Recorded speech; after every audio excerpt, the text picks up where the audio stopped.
Novos valores para uma nova era. Proposta de paz de 2010 por Daisaku Ikeda. Neste 80º aniversário da Soka Gakkai e 35º aniversário de fundação da Soka Gakkai Internacional, SGI, minha primeira palavra é de solidariedade às vítimas do devastador terremoto no Haiti. Oro ardentemente por todos os afetados e confio que a comunidade internacional reúna esforços de auxílio à reconstrução do país. Quero sugerir algumas formas eficazes para a construção de um mundo de paz, minha constante preocupação. Faz um ano que Barack Obama tomou posse como presidente dos Estados Unidos. Sob a bandeira da mudança, a eleição do primeiro presidente afro-americano dos Estados Unidos criou grandes expectativas nos povos do mundo.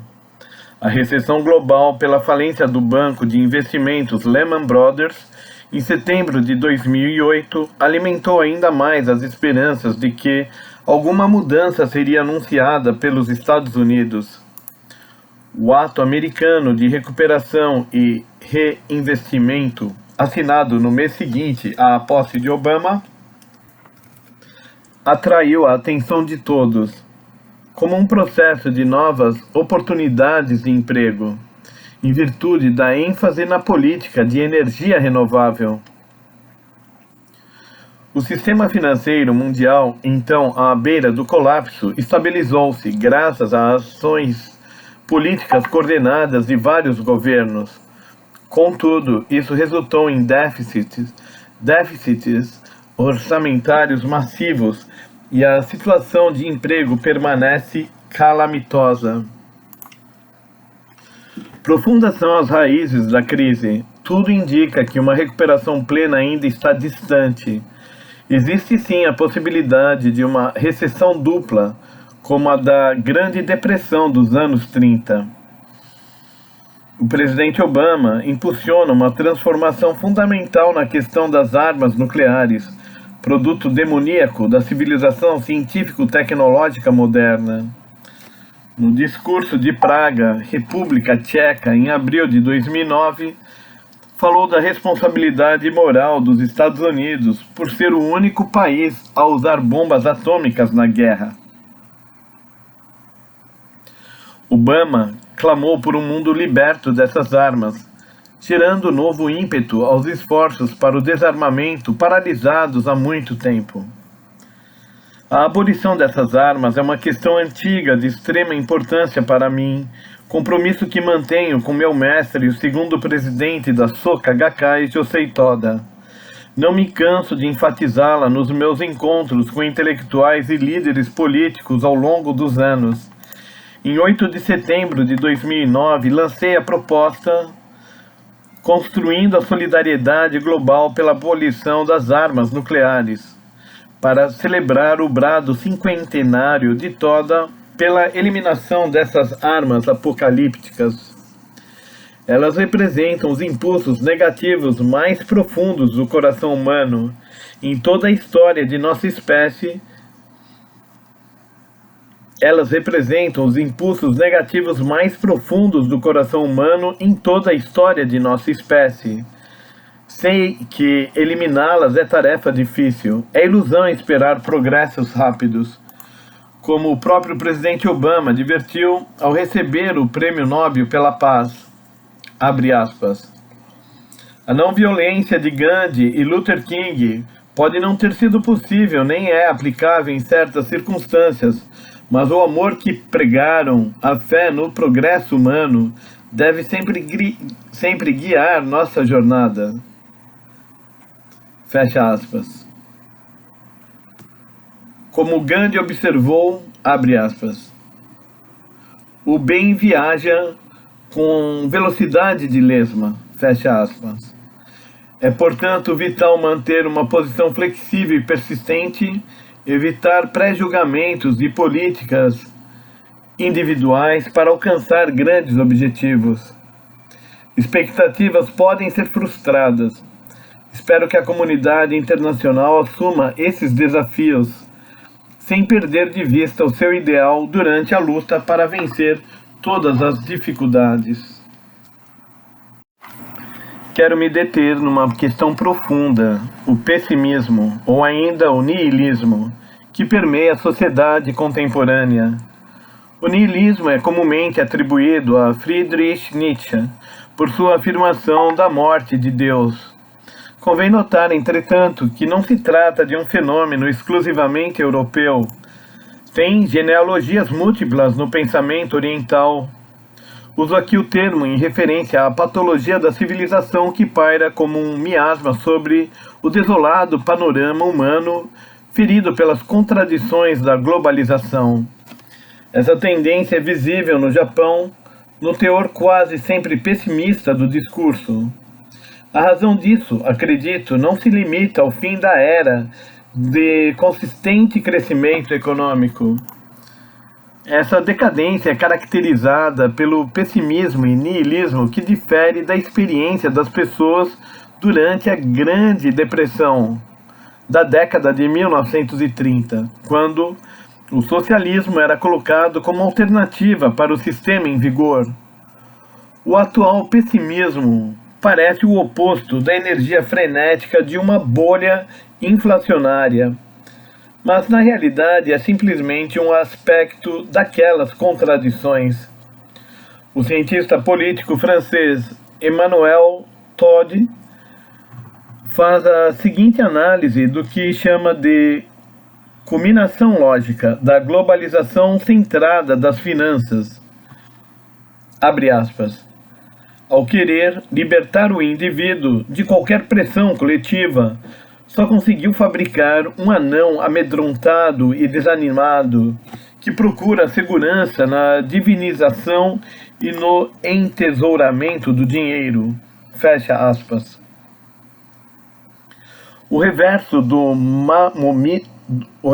manonismo, repetindo, o reverso do mamonismo, culto do dinheiro, é, em outras palavras, o niilismo.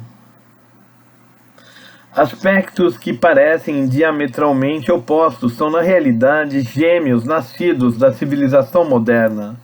São produtos desta era que poderia ser chamada de Era da Perda de Valores. Nenhuma outra medida é reconhecida além da monetária. Até mesmo discussões de aspectos negativos da globalização, como a pobreza e a disparidade de renda, são consideradas em termos de valores monetários, tornando-os improdutivos e desumanos. A crescente desigualdade de renda é inegável. Não podemos fechar os olhos para tantas tragédias que dela se originam, inclusive crimes e suicídios. Há muito tempo saliento que existe uma clara responsabilidade política para enfrentar a situação. Medidas legais e sistêmicas para manter uma rede de segurança social são exigências dos valores éticos, como equidade e justiça, sobre os quais toda ordem social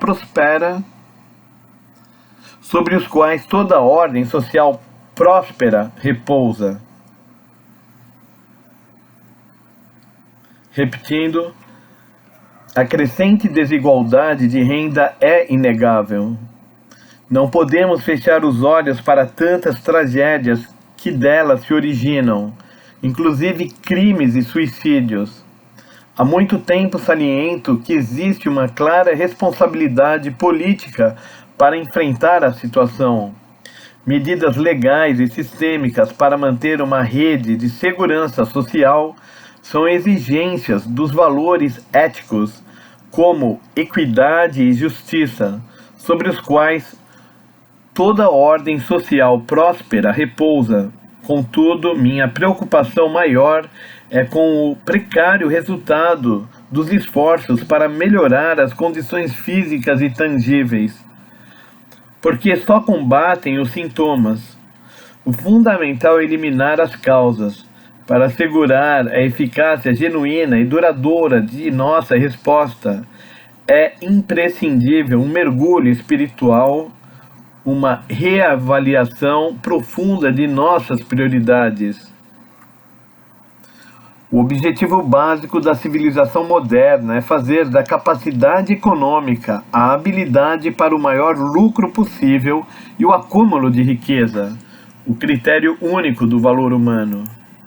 Esta tendência crônica da civilização capitalista moderna, alimentada pela expansão sem limites da ambição, permanece essencialmente incorreta mesmo depois do espremento devastador do comunismo soviético.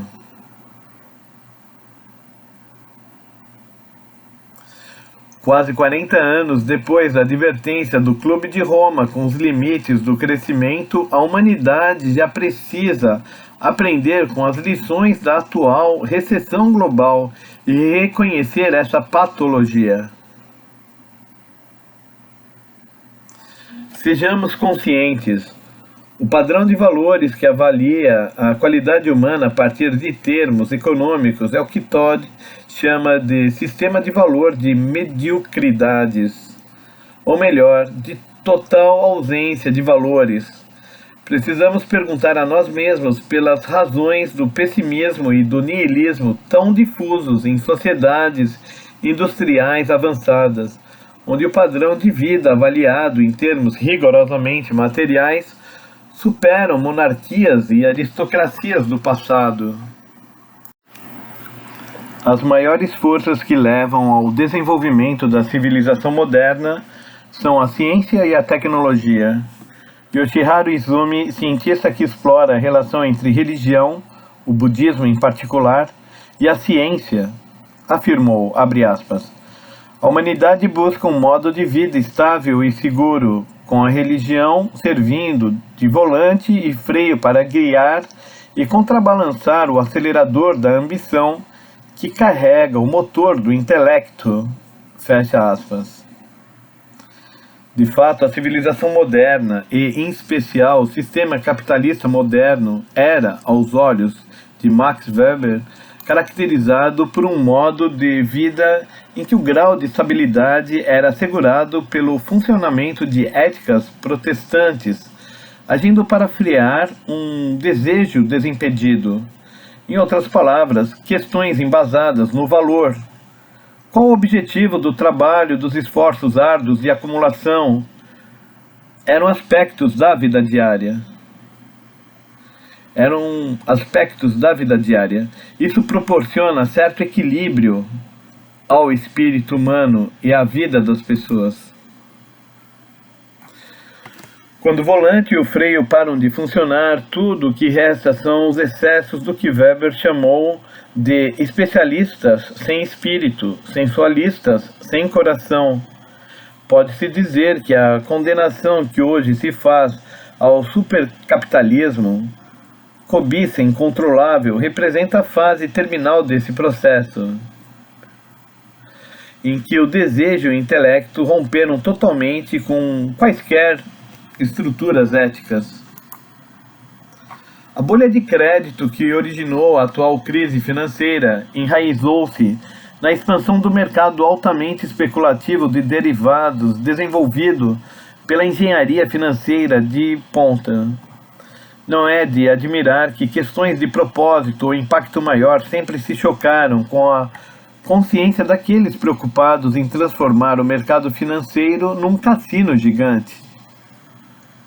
Se a tendência do motor do intelecto, ou seja, ciência e tecnologia, escapar do controle e não for freada, poderá gerar consequências realmente fatais para a humanidade.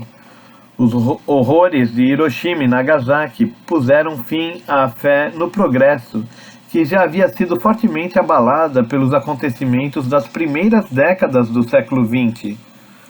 O pesadelo desencadeado pelo desenvolvimento de tecnologias de armas nucleares demonstra claramente um imenso perigo da interação de conhecimento de ponta, intelecto e desejo insaciável de poder, incluindo o desejo de dominar os outros, condição de vida que o budismo denomina de estado de fome. O físico nuclear e ativista da paz Joseph Roblat descreve no livro do qual sou coautor o desespero que o dominou ao saber que uma arma atômica fora usada contra Hiroshima. De fato, poucos eventos lançaram sombras tão escuras de niilismo, a obliteração de todos os valores sobre o futuro da humanidade.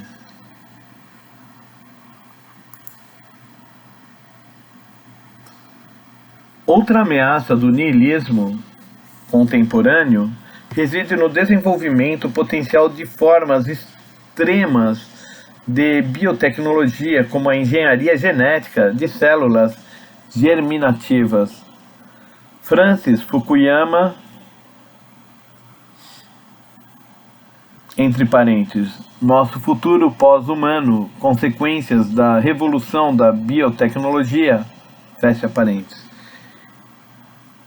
e Bill McKibben, abre parênteses, Enough Staying Human in an Engineering Age, fecha parênteses, estão entre os que sugerem a ostensiva possibilidade de um mundo pós-humano, em que a herança espiritual acumulada em milênios, moralidade, religião, cultura e arte serão insignificantes e sem valor.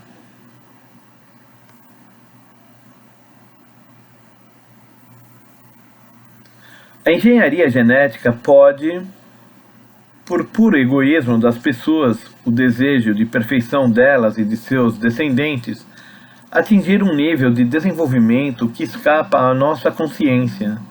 Assim, se a tecnologia das armas nucleares é considerada uma ameaça à existência da humanidade, a manipulação de células germinativas pode ser vista como um desafio à nossa humanidade, ameaça à integridade fundamental dos seres humanos. Envolvendo ambas as ameaças tecnológicas está a sombra escura do niilismo. Às vezes, manifestando confiança arrogante, outras vezes, fria indiferença. A ciência e a tecnologia, divorciadas da questão do valor, estão sujeitas a não ter controle algum da realidade e encerram a possibilidade de conduzir a sociedade a perigo mortal. Numa era em que o acúmulo de conhecimento científico já atingiu o ponto de não retrocesso, ganham relevo as ideias de Martin Heidegger em relação à tecnologia. O que realmente perturba não é a tecnologia em si, mas a absurda resposta totalmente inadequada que damos aos desafios que ela apresenta. A filósofa francesa Simone Weil escreveu em 1941, em tom de lamentação, abre aspas, as principais características da primeira metade do século XX são o crescente enfraquecimento e o quase desaparecimento do conceito de valor, fecha aspas. Cita a observação de Paul Valéry de que decaiu toda uma classe de palavras, especialmente as que se referem ao bem, abre aspas. Palavras como virtude, nobreza, honra, honestidade, generosidade tornaram-se de uso impossível e ainda adquiriam significados adulterados. A linguagem quase já não serve mais para enaltecer legitimamente o caráter humano, fecha aspas. Weil referiu-se a isso como enfraquecimento do senso de valor. A visão de Simone Weil, assim como a do filósofo contemporâneo Gabriel Marcel, incorpora verdades eternas. Podemos aplicar facilmente as conclusões de Weil para a nossa atual situação. De fato, o mal que ela descreve tem se agravado. A guerra já representa a patologia humana de forma tão concentrada que o uso de armas de destruição em massa e de técnicas de terrorismo tem tornado essa violência quase que totalmente indiscriminada. Nos impede de perceber o valor moral do relacionamento com as pessoas como indivíduos únicos e insubstituíveis. Soka significa literalmente criação de valores. E os membros da Soka Gakkai Internacional estão determinados a responder a nível mais profundo ao desafio do niilismo, perda de valores que prevalece atualmente, e a reconstruir os caminhos que levam com segurança à civilização descontrolada. Consideramos essa empreitada uma das mais significativas dentro de um contexto maior de história humana. O nosso movimento visa dissipar as nuvens do niilismo para revelar a linguagem e os valores do bem que definha e está à beira da extinção. É um movimento silencioso para reviver o espírito humano e despertar cidadãos comuns, exortando-os a escolher o bem que seja fruto do autodomínio e que resista às armadilhas do mal. É uma tentativa de transformação fundamental das prioridades humanas baseada na ideia de que uma mudança no destino de um único indivíduo pode transformar o destino de toda a humanidade, tema-chave de meu romance Revolução Humana. Muitos comentaristas compreendem a essência do nosso movimento pela criação de valores e expressam simpatia pelos ideais de nossas publicações como o jornal Seikyo Shimbun. Abre aspas. Sem se deixar influenciar pelas tendências da época, o Seikyo Shimbun expõe uma clara filosofia oferecendo o que é mais necessário para a era atual, fecha aspas. Abre aspas, o Seikyo Shimbun oferece às pessoas uma fonte de energia e felicidade e continua a ser amplamente lido, porque se mantém fiel às perspectivas que a sociedade japonesa mais deve valorizar, a paz, a cultura e a educação, fecha aspas. Abre aspas. Tolstói, Goethe e Hugo são gigantes da história espiritual da humanidade. Numa época em que muitos estão preocupados com o declínio da cultura, o Seikyo Shimbun é provavelmente a única mídia em que as palavras desses gigantes aparecem com grande regularidade. Fecha aspas. Esses comentários mostram que as pessoas de bem possuem elevadas esperanças no nosso movimento e na capacidade de romper com o atual impasse entre o pessimismo e o niilismo que prevalece. Chingiz Aitmatov, escritor kirguiz, foi um grande amigo que faleceu em 2008. Ele compartilhou o seguinte episódio que transmite a sensibilidade única de um romancista notável, a um ponto que eu tenho tentado alcançar. Conselheiro de Mikhail Gorbachev, quando este era presidente da União Soviética, Aitmatov testemunhou a perestroika. Como escritor, por longos anos lutou contra a censura imposta pelas autoridades políticas. Depois do colapso da União Soviética, a preocupação do escritor voltou-se para a emergência de nova e talvez ainda mais intimidadora forma de censura, a comercial.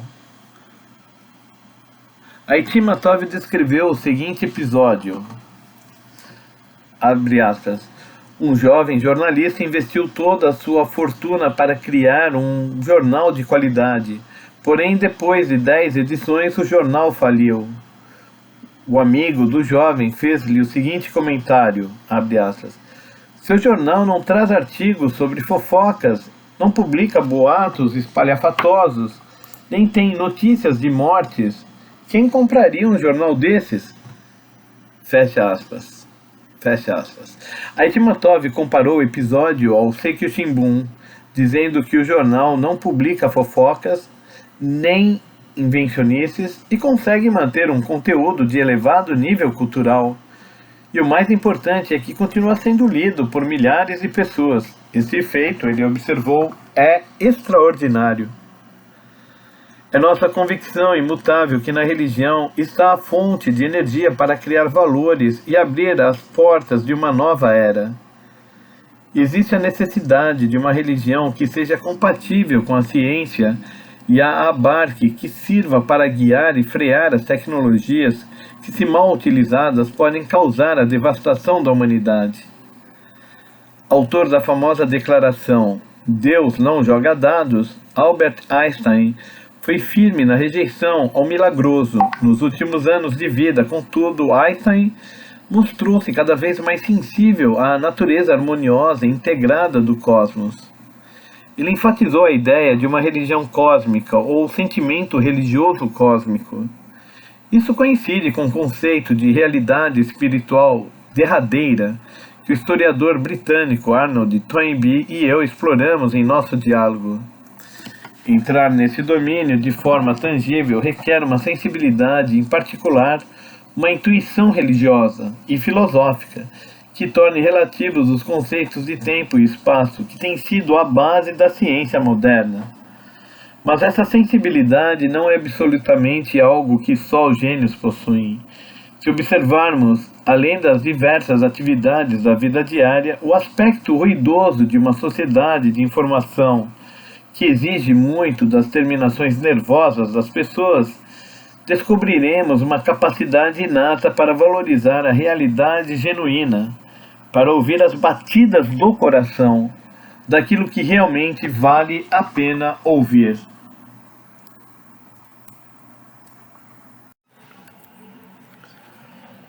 Fiquei impressionado com as seguintes palavras de recente entrevista com o crítico literário japonês Shouzo Kajima, abre aspas. Somente o aqui e o agora é real. Precisamos viver com paixão o aqui e o agora. Quando o sentimento de uma pessoa murcha, ela também envelhece. Fecha aspas. Sobre a tendência da civilização moderna de buscar felicidade e plenitude fora dela, Kajima clama às pessoas a, abre aspas, despertar para a riqueza das capacidades que nem sabem que possuem, fecha aspas. A frase aqui e agora remete ao provérbio cave debaixo dos próprios pés e aí achará uma fonte. E também a declaração de Einstein. Minha eternidade é agora, tenho apenas um interesse, cumprir com meu propósito aqui onde estou. Essa ideia coincide profundamente com a visão do budismo. Conceitos fundamentais do budismo Mahayana, a simultaneidade de causa e efeito, a correspondência do infinito passado com os últimos dias da lei, a iluminação imediata, a consecução do estado de Buda na presente forma, não conforme a passagem linear do tempo físico ou histórico, mas que só podem ser compreendidos por meio de conceitos de tempo e espaço diferentes daqueles que estão na base da ciência no período moderno. Como Nietzsche observa em seu ensaio Uso e Abuso da História na Vida, a ideia de um passado fixo ou de um futuro adicional condicionado pelo tempo físico ou histórico é limitada. Não pode influenciar no nosso modo de viver. Cada história, mesmo factual, torna-se estranha a nós, inadequada à realidade da nossa vida. No registro minucioso da interpretação de Nichiren Daishonin do Sutra do Lótus, ele diz, abre aspas, na palavra desde, irai, o elemento i, já ou decorrido, refere-se ao passado, e o elemento rai, por vir, refere-se ao futuro. O presente está incluído nesses dois elementos, i e rai. é nada mais que um instante no fluxo do passado para o futuro. Mas esse presente instante é uma realidade que compreende o infinito passado e o ilimitado futuro, fonte de energia mais profunda e essencial. É essa força que, embora sujeita ao passado, abre esperanças para o futuro. Neste sentido, agora é o ponto de partida para tudo. O aqui e o agora são a base, o eixo, o princípio e o fim de todos os aspectos da atividade humana. Se perdermos isso de vista e basearmos a vida no mundo virtual, acabaremos como escravos das próprias tecnologias que criamos, oscilando descontroladamente entre eufóricas bolhas econômicas, pânico e desespero. A realidade será consumida por sua contraparte virtual. A principal função da religião é ajudar as pessoas a fincar os pés firmemente no aqui e no agora, de tal maneira que percebam a necessidade de corrigir o seu curso. Na tradição budista, o caminho do Bodhisattva é um modo de vida dedicado ao compromisso social. Está enraizado num senso de unicidade com a vida do cosmos. Ao mesmo tempo, está comprometido com a ação corajosa e o projeto de viver bem do agora para o porvir. Einstein, ao buscar o sentimento religioso cósmico, manifestou a consciência e o caráter universal enquanto se dedicava às atividades pela paz. Do mesmo modo, o pioneiro que decide se levantar sozinho pela transformação da história está vivendo o momento presente, vitalmente comprometido neste instante com a criação de valor. Ele é levado por impulsos irresistíveis de consciência e, frente ao rico espectro de possibilidades de espaço e tempo, compreendido naquele seu momento, corajosamente gera a linguagem de valores do bem. Não há caminho fácil nem para aprender, nem para realizar o bem. Não temos escolha, a não ser assumir deliberadamente desafios difíceis, com os pés fincados na realidade, aprimorando-nos incessantemente na fornalha da alma.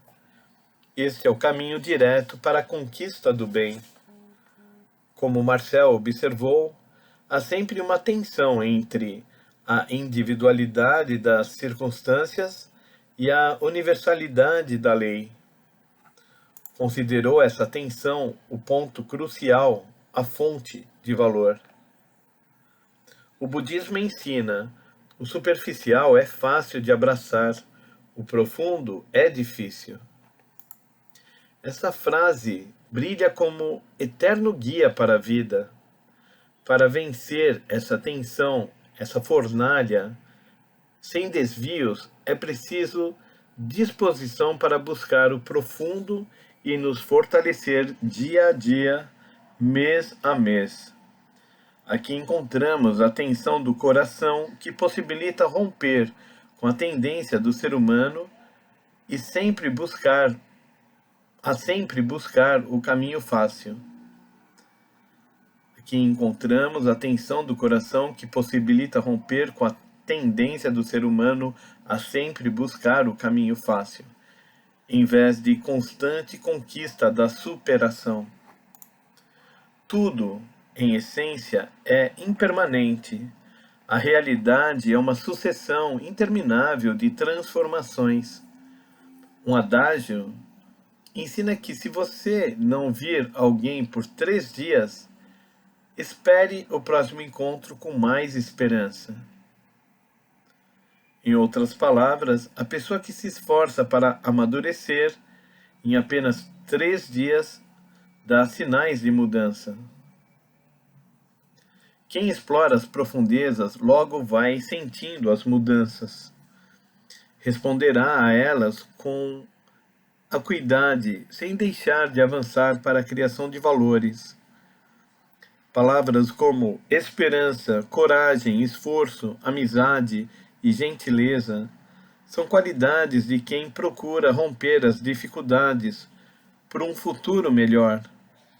Eis porque, em minha palestra na Universidade de Harvard em 1991, enfatizei a importância da contemplação, do autoquestionamento, por meio do qual a pessoa alcança a sua própria essência e toma decisões que expressem estímulos internos e motivações da consciência.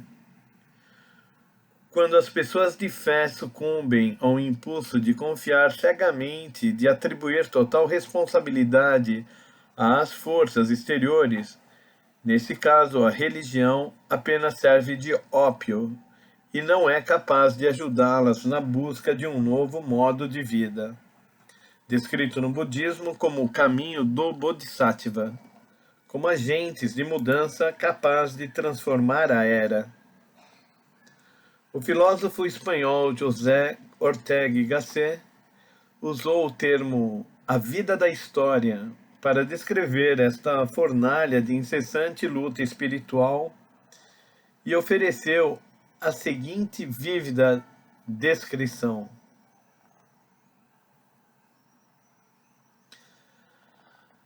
Abre aspas. Não creio na absoluta determinação da história. Ao contrário, penso que toda a vida, e portanto a história, compõe-se de simples instantes, cada um dos quais está relativamente indeterminado em relação ao anterior, de modo que nele a realidade vacila. Piétine sur place, e não sabe bem como se decidir entre as várias possibilidades. Esse titubeio metafísico proporciona a todo o vital essa inconfundível qualidade de vibração e estremecimento. Fecha aspas. Esse titubeio metafísico não deve ser confundido com falta de decisão.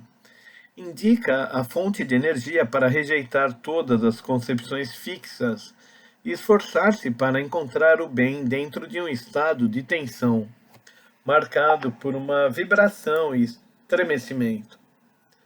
Faz lembrar a súplica de Brahma e Shakyamuni para ensinar o Dharma.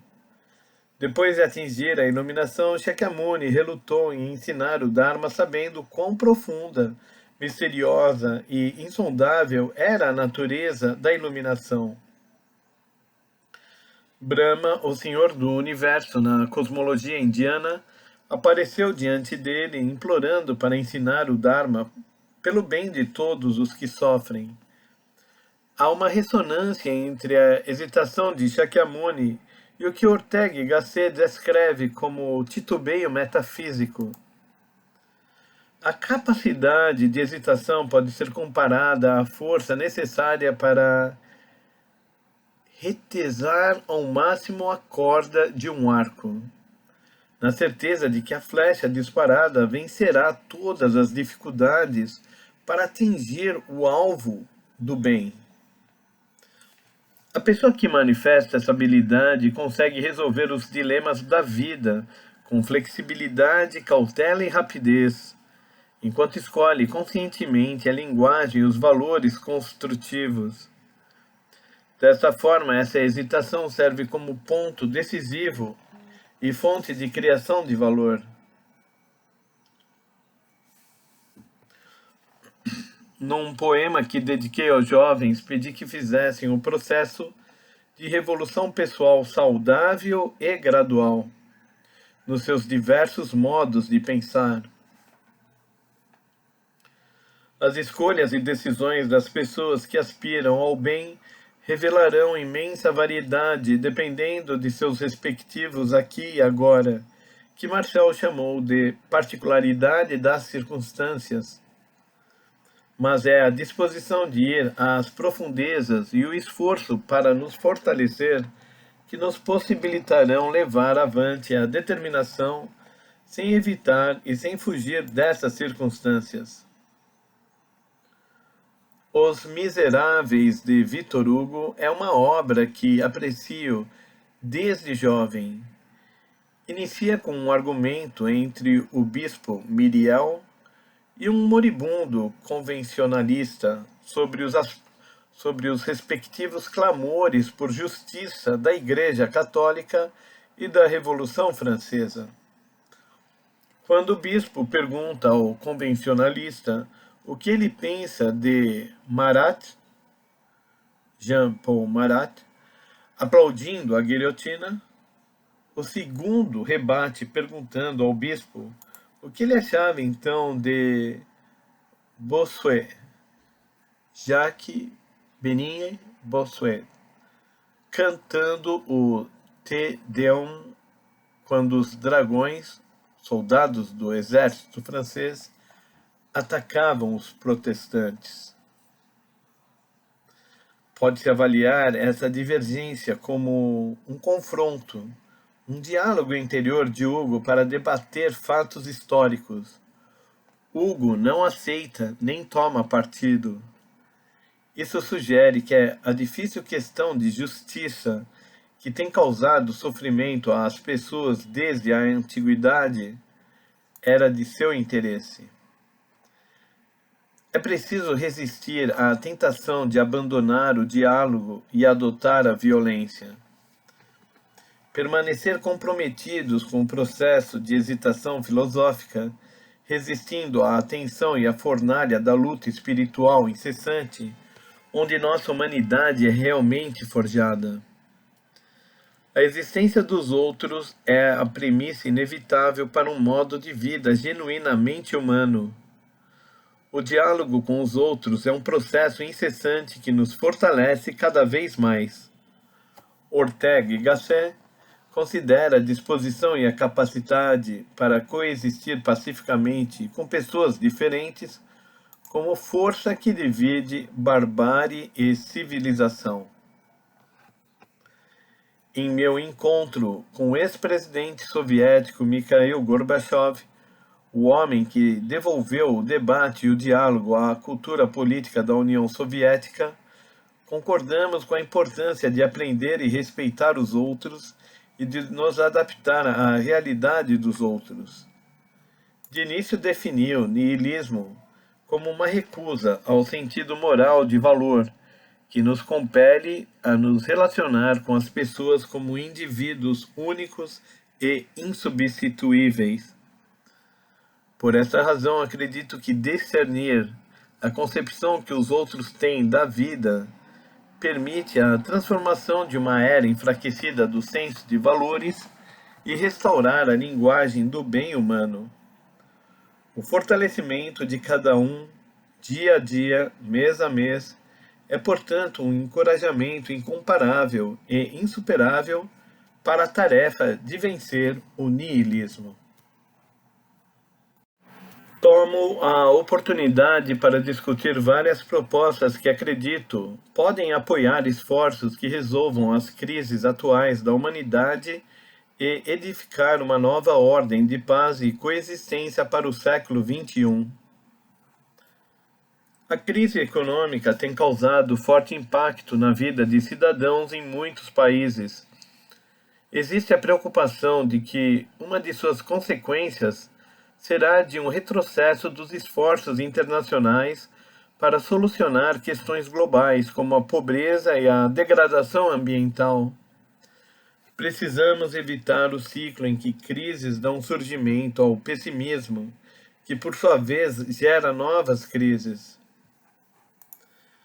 Apesar de protelados os esforços para a criação de uma estrutura internacional capaz de promover a redução dos gases de efeito estufa até 2013, isso não significa que não houve progresso algum.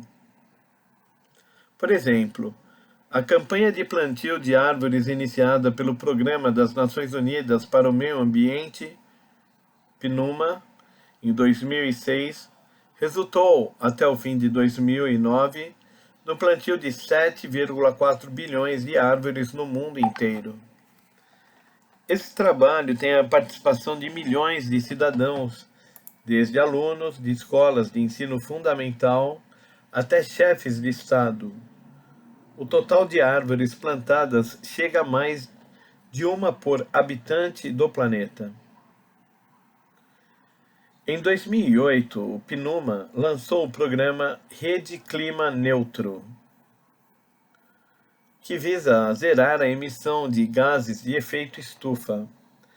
Várias nações e governos locais, como também corporações, ONGs, universidades e instituições educacionais, estão participando dessa rede. Embora seja verdade que negociações intergovernamentais não tenham chegado a acordo em Copenhague, esforços contínuos são feitos para encontrar propostas baseadas em novas formas de cooperação internacional, conduzidas por ações produtivas de indivíduos e organizações. Para o encontro de soluções das questões globais, 2010 será um ano crítico, com vários importantes encontros programados, incluindo a Conferência das Partes para a Revisão do Tratado de Não Proliferação de Armas Nucleares, TNP, em maio, e a reunião de cúpula especial sobre os Objetivos de Desenvolvimento do Milênio, ODMs, em setembro. É importante lembrar que sempre há um jeito, uma rota, que leve ao topo da montanha mais elevada e ameaçadora. Ainda que uma rocha escarpada se agigante diante de nossos olhos, não podemos perder a coragem. Ao contrário, devemos continuar a perseverante busca de um caminho. O que mais se exige de nós é a imaginação, a capacidade de considerar as crises atuais como oportunidades para transformar fundamentalmente o curso da história. Reunindo a força de vontade e a determinação, podemos converter desafios em estímulos para mudanças positivas. Quando a Soka Gakkai foi fundada em 1930, o Japão e o mundo encontravam-se abalados devido ao impacto da crise financeira. Alastrava-se o medo e a inquietude. Na época, o fundador da organização, Tsunesaburo Makiguchi, clamou pela mudança de um modo de vida dependente, ou mesmo independente, para o que chamou de uma vida de contribuições. Makiguchi rejeitou o tipo de vida passivo e dependente em que as pessoas são controladas e vivem à mercê das circunstâncias e condições da época. Da mesma forma, ele refutou o modo de vida em que nos preocupamos somente com nossas próprias necessidades e permanecemos indiferentes ao sofrimento dos outros. Em vez disso, Makiguchi defende uma vida de contribuições descrita pela máxima budista, abre aspas, quando acendemos uma lamparina para os outros, iluminamos o nosso próprio caminho, fecha aspas. A fonte de iluminação necessária para dispersar o caos e a escuridão do nosso tempo é encontrada nas ações que despertam a nossa luz interior. Ações comprometidas com os outros e que visam ao bem-estar geral. O segundo presidente da Soka Gakkai, Josei Toda, herdeiro do pensamento de Makiguchi, declara, abre aspas, não quero mais ver a palavra miséria usada para descrever o mundo, um país ou um indivíduo. Fecha aspas. Ele pôs sua convicção em prática por meio de esforços dedicados à paz, à felicidade das pessoas e à construção da solidariedade popular, enraizada na filosofia de respeito à dignidade da vida e do ser humano. Considerando os desafios enfrentados pelo mundo contemporâneo, Estou convencido de que nada é mais importante do que a mudança essencial em nosso modo de vida, baseada ao compromisso com o bem-estar da humanidade e do planeta, coerente com os apelos de Makiguchi e Toda. Não basta nos preocuparmos em como o futuro vai se desenvolver. O que importa é saber o que fazer nesse momento crítico, no papel que cada um pode desempenhar para a mudança do curso da história. Devemos fazer com que o modo de vida de ativa contribuição prevaleça como espírito da nova era. Gostaria de oferecer algumas propostas concretas para duas importantes áreas. A primeira refere-se às armas nucleares que continuam a ameaçar a humanidade como o mal supremo, rejeitando totalmente as necessidades e o bem-estar dos outros. A segunda diz respeito às distorções estruturais da comunidade global, onde a miséria e a fome continuam a ferir a dignidade humana. Na proposta que escrevi em setembro de 2009, apresentei um plano em 5 partes para estabelecer os alicerces de um mundo livre de armas nucleares. Incluía a promoção de vários esforços de desarmamento e a criação de dispositivos de segurança sem os recursos dessas armas.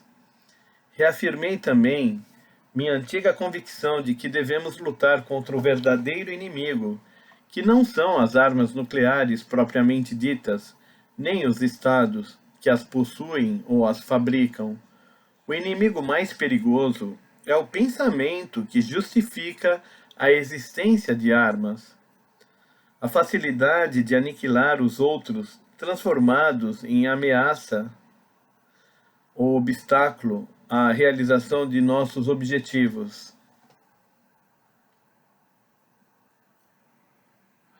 Desejo que minhas propostas sejam passos para vencer e mudar o pensamento que justifica o uso das armas atômicas, bem como para fortalecer o ímpeto para a abolição delas.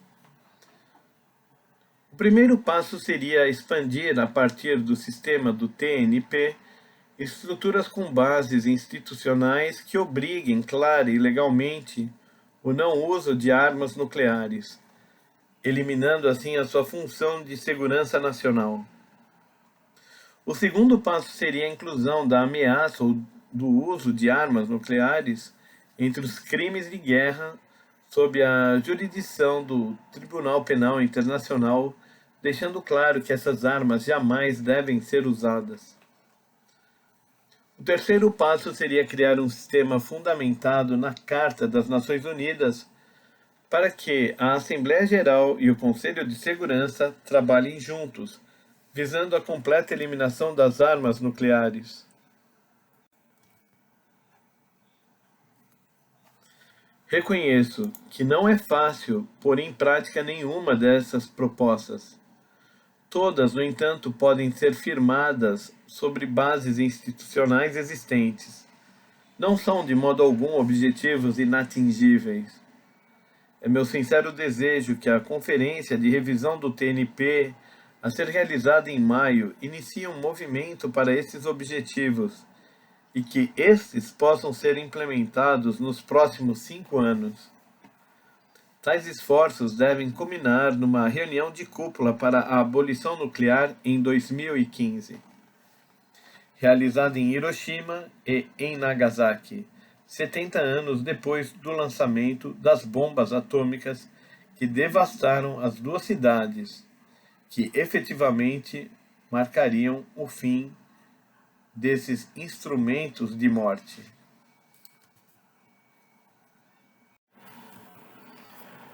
Até agora, as zonas livres de armas nucleares, NWFZ, têm trabalhado para preencher a lacuna deixada na estrutura legal pela falta de tratados ou convenções que proíbam o uso de armas nucleares. Em 2009, tratados de NWFZ entraram em vigor na Ásia Central e na África. Esses acordos similares abrangeram a América Latina e o Caribe, o Pacífico Sul e o Sudeste Asiático. A decisão de tantos governos de várias regiões do mundo para eliminar os arsenais nucleares é realmente significativa. O preâmbulo do TNP, que entrou em vigor há 40 anos, apela aos signatários a empreender todos os esforços para afastar o risco de uma guerra e tomar medidas para resguardar a segurança dos povos. Apesar disso, os estados com armas nucleares não cumpriram essa obrigação. O TNP, obviamente, não confere a esses países o menor direito de possuir essas armas. Contudo, a adesão contínua destes ao sistema de coibição nuclear resultaram no incentivo tanto da proliferação vertical, expandindo os arsenais nos estados nucleares, quanto da proliferação horizontal, a disseminação de tecnologias nucleares para outros estados e entidades. O verdadeiro efeito mundial foi abalar as bases do regime do TNP. Para os estados nucleares, chegou o momento de desenvolver a visão comum de um mundo sem armas nucleares, sem armas atômicas, e de se livrar da crença ilusória de que a segurança pode ser obtida com ameaças de destruição mútua e com o equilíbrio do terror. É hora de um pensamento novo, voltado para a atuação conjunta, a fim de enfraquecer ameaças e criar círculos mais amplos, capazes de proporcionar segurança física e psicológica até abarcar o mundo todo. Como evidência da decisão dos estados nucleares em deixar a coibição, apelei a eles para que firmassem 3 compromissos na Conferência de Revisão do TNP em 2010 e se empenhassem para implementá-los totalmente até 2015. 1. Chegar a um acordo que obrigue legalmente a estender as garantias de segurança negativas, o não uso de armas nucleares contra quaisquer dos estados não detentores dessas armas, cumprindo as obrigações com o TNP. 2. Iniciar a negociação de um tratado que codifique a promessa do não uso de armas nucleares uns contra os outros. 3. Para declarar qualquer área de uma região zonas livres de armas nucleares, é preciso um severo trabalho para comprometê-las a não usar esses armamentos. Não tenho a intenção de subestimar as dificuldades existentes para o cumprimento desses compromissos, em especial o segundo e o terceiro, mas é importante frisar que eles são decisões políticas que os estados nucleares podem tomar agora, enquanto mantêm a condição atual de possuidores de armas nucleares.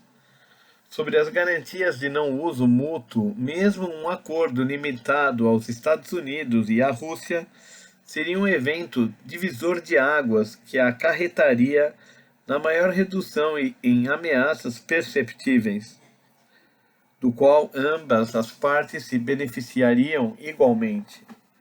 Ofereceria também uma abertura para rever a distribuição extraterritorial de programas de defesa de ogivas e mísseis, como medidas para o desmantelamento gradual do guarda-chuva nuclear. Conforme concluiu o relatório da Comissão Internacional de Não Proliferação Nuclear e Desarmamento, iniciativa conjunta dos governos australiano e japonês, emitido em dezembro de 2009, crescem os apelos de países que vivem sob o guarda-chuva nuclear por uma revisão da doutrina tradicional. Entre os benefícios do estabelecimento de regiões nucleares não declaradas estaria o incentivo ao progresso da desnuclearização global e de um sistema abrangente para evitar a proliferação de todas as armas de destruição em massa e interceptar a terrível possibilidade de terrorismo nuclear. O objetivo seria transformar a postura de confronto prevalecente em certas regiões, inclusive aquelas em que estados com ogivas nucleares ou os aliados desses estão presentes, de enfrentar a ameaça com a ameaça. Repetindo, entre os benefícios do estabelecimento de regiões nucleares não declaradas estaria o incentivo ao progresso da desnuclearização global e de um sistema abrangente para evitar a proliferação de todas as armas de destruição em massa e interceptar a terrível possibilidade de terrorismo nuclear. O objetivo seria transformar a postura de confronto prevalecente em certas regiões, inclusive aquelas em que os estados com ogivas nucleares ou os aliados desses estão presentes, de enfrentar a ameaça com ameaça. O que deve ser encorajado, em vez disso, é a redução da ameaça mútua, exemplificada pelo Programa de Cooperação de Redução de Ameaças, CTR, instituído entre os Estados Unidos e os países da ex-União Soviética após a Guerra Fria.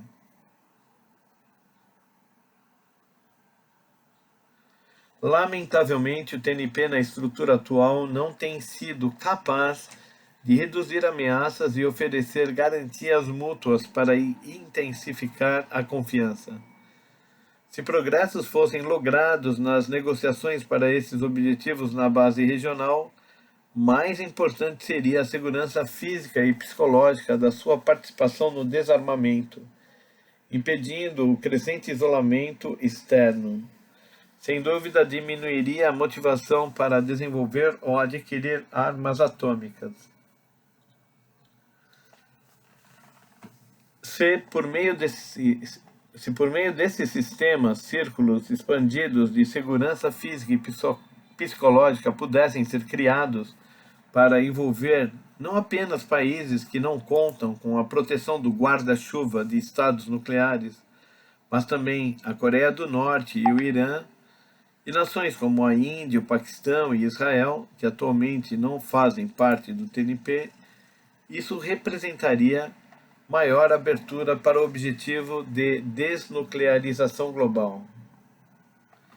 A relação de tratados que deveriam ser ratificados pelos países que estão dentro de uma região declarada não nuclear incluiria o Tratado Abrangente de Proibição de Testes Nucleares, a Convenção sobre Terrorismo Nuclear, a Convenção sobre Proteção Física do Material Nuclear, a Convenção sobre Armas Biológicas e a Convenção sobre Armas Químicas. Pensando no futuro, o Tratado de Supressão de Material Físsil deveria ser acrescentado à lista quando for finalizada. Nesses esforços, uma abordagem multifacetada é requerida. O presidente norte-americano John Kennedy declarou, abre aspas, não há uma única chave para a paz, nem uma fórmula extraordinária ou mágica a ser adotada por uma ou duas potências. A paz genuína deve ser produto de muitas nações, a soma de muitas ações. Fecha aspas. Na minha proposta de setembro do ano passado, pedi aos países atualmente envolvidos nas conversações das 6 partes sobre o programa nuclear da Coreia do Norte, China, Japão, Coreia do Norte, Rússia, Coreia do Sul e Estados Unidos, que declarassem o Nordeste da Ásia como uma região de não uso nuclear. Esse seria um passo em direção à desnuclearização da área, incluindo naturalmente o abandono do programa de armas nucleares da Coreia do Norte. Tendo grandes esperanças de que discussões serão iniciadas para o estabelecimento de tais sistemas em regiões como o Oriente Médio e o Sul da Ásia, onde há muito tempo ocorrem tensões.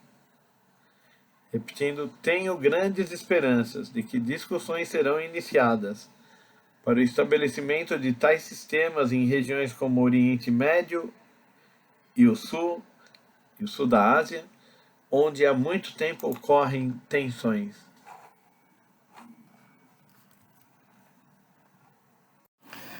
Minha segunda proposta é a criação de normas que tornem explícita a ilegalidade do uso de armas nucleares.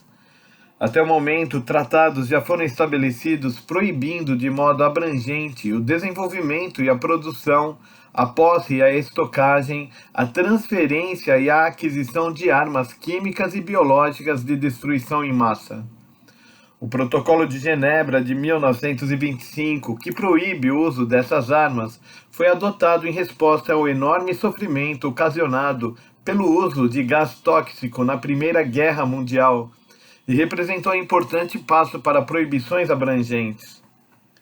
O protocolo menciona a condenação do uso de armas químicas pela opinião pública internacional, declarando que a sua proibição seja universalmente reconhecida como parte do direito internacional e imposta tanto à consciência quanto à prática das nações. Estipula o protocolo proibição similar ao uso de armas biológicas. Hoje, o conceito de posse, bem menos que o uso de armas químicas ou biológicas por qualquer Estado, causa grande reação na comunidade internacional. A vergonha associada a elas se estabeleceu firmemente. Precisamos dar forma concreta a um reconhecimento similar em relação às armas nucleares, que sem dúvida são as armas mais desumanas de todas. Na Conferência Anual do Departamento de Informações Públicas das Nações Unidas, UNDPI, para ONGs, realizada em setembro de 2009 na Cidade do México, da qual representantes da SGI participaram, Ban Ki-moon, secretário-geral da ONU, declarou que, abre aspas, as armas nucleares são imorais e não deve ser conferido a elas valor militar, fecha aspas. Os que se encontram em posição de liderança têm o dever de reconhecer que as armas atômicas são abomináveis, além de militarmente inúteis. No percurso dos eventos e resoluções pela proibição abrangente das armas químicas e biológicas, a primeira coisa a ser feita para encerrar definitivamente a era nuclear deve ser o estabelecimento de normas proibindo o uso delas. Há mais de meio século, em setembro de 1957, meu mestre Josei Toda condenou as armas atômicas como um mal absoluto, que não deveriam ser usadas sob quaisquer circunstâncias. Nos anos que se seguiram, a Assembleia Geral das Nações Unidas adotou uma série de resoluções declarando o uso dessas armas um crime contra a humanidade e a civilização. Contudo, uma clara norma a respeito dessa questão ainda precisa ser consagrada. Em 1996, a Corte Internacional de Justiça, CIJ, emitiu um parecer consultivo sobre a ameaça ou o uso de armas nucleares, abre aspas. A ameaça ou uso de armas nucleares seria geralmente contrária aos princípios e às regras de direito humanitário. Fecha aspas. A Corte, contudo, absteve-se de opinar sobre a licitude da ameaça ou do uso de armas nucleares, abre aspas, em circunstâncias extremas de autodefesa em que a própria sobrevivência de um Estado estaria em jogo, fecha aspas. Enquanto essa questão crítica continuar não resolvida, o uso de armas nucleares sempre poderá ser justificado, e eis porque precisamos criar leis severas que tornem os armamentos atômicos inutilizáveis.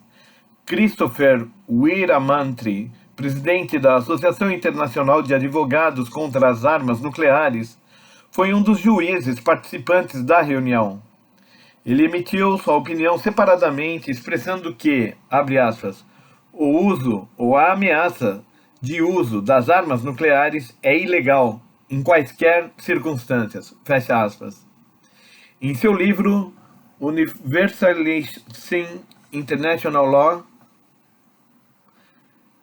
Veera Mantri enfatiza que considerar a voz e a palavra dos cidadãos comuns contribui para tornar o direito internacional mais universal e destaca a importância da opinião das pessoas como opinio juris. Fazendo um retrospecto da história das armas nucleares, percebemos que em situações de crise e de perigo extremo, elas foram evitadas, avanços alcançados. Mas a ideia de que as armas nucleares poderiam ser usadas foi se desgastando. Isso foi percebido graças à interação sinergética da restrição prática e moral exercida pelos líderes políticos e a crescente pressão da opinião pública internacional de que qualquer repetição dos horrores do uso dessas armas devia ser evitada a todo custo. Por exemplo, a primeira restrição ao desenvolvimento das armas nucleares, o Tratado de Proibição Parcial de Testes Nucleares de 1963, foi adotada com os esforços de líderes soviéticos e americanos que juntos se ergueram para evitar a guerra nuclear durante a crise dos mísseis cubanos e com um movimento de cidadãos para eliminar a bomba, conduzido por Linus Pauling e outros cientistas. De forma semelhante, o Tratado de Forças Nucleares de Alcance Intermediário, INF, o primeiro acordo a reduzir de fato o número de armas nucleares, foi adotado numa série de reuniões de cúpula e teve como fundo de cena o impactante desastre da usina nuclear de Chernobyl. Outro importante fator desse direcionamento político foi a oposição pública ao desenvolvimento de armas nucleares na Europa nos anos 80. Embora essas ações apresentem apenas um progresso limitado, refletem o constante aprofundamento de consciência dentro da comunidade internacional de que as armas nucleares nunca devem ser usadas e que medidas rigorosas são necessárias para conter sua ameaça. Este fato é ainda mais surpreendente se lembrarmos que logo depois da Segunda Guerra Mundial, as bombas nucleares foram vistas como armas convencionais extremamente destruidoras e de uso inevitável. Por mais discordantes que nossos ideais sejam da realidade, não devemos nos desesperar ou nos resignar. Em vez disso, como cidadãos do mundo, precisamos nos unir e criar outra realidade. A proibição das minas terrestres e das bombas de fragmentação em anos recentes é fruto de tal solidariedade. Ano passado, clamei por um movimento de apoio a uma declaração dos povos do mundo pela abolição nuclear, que poderia ser feita em conjunto por indivíduos, organizações, grupos religiosos e espirituais, universidades e institutos de pesquisa e também por agências do sistema das Nações Unidas.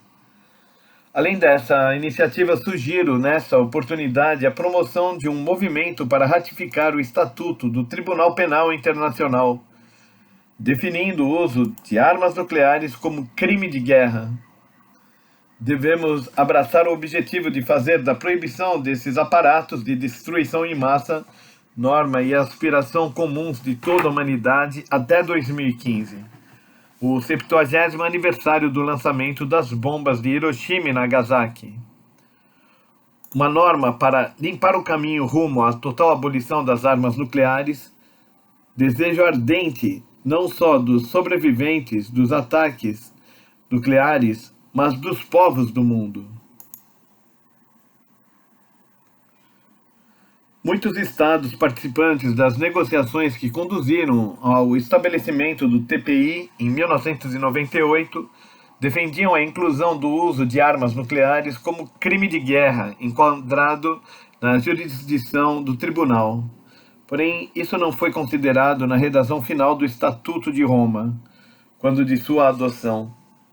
Reconsiderei a questão em minha proposta de paz do ano seguinte.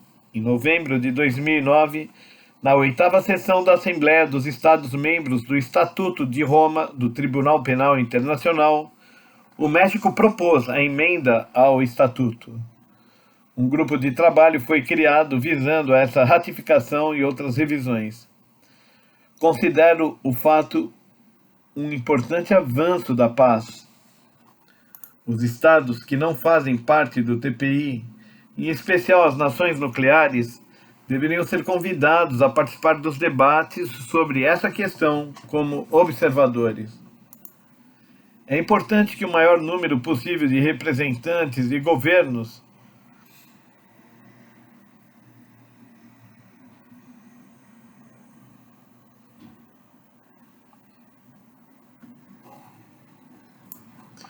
confronte, por meio de sério debate, a natureza desumana das armas nucleares e a intolerável ameaça que elas representam.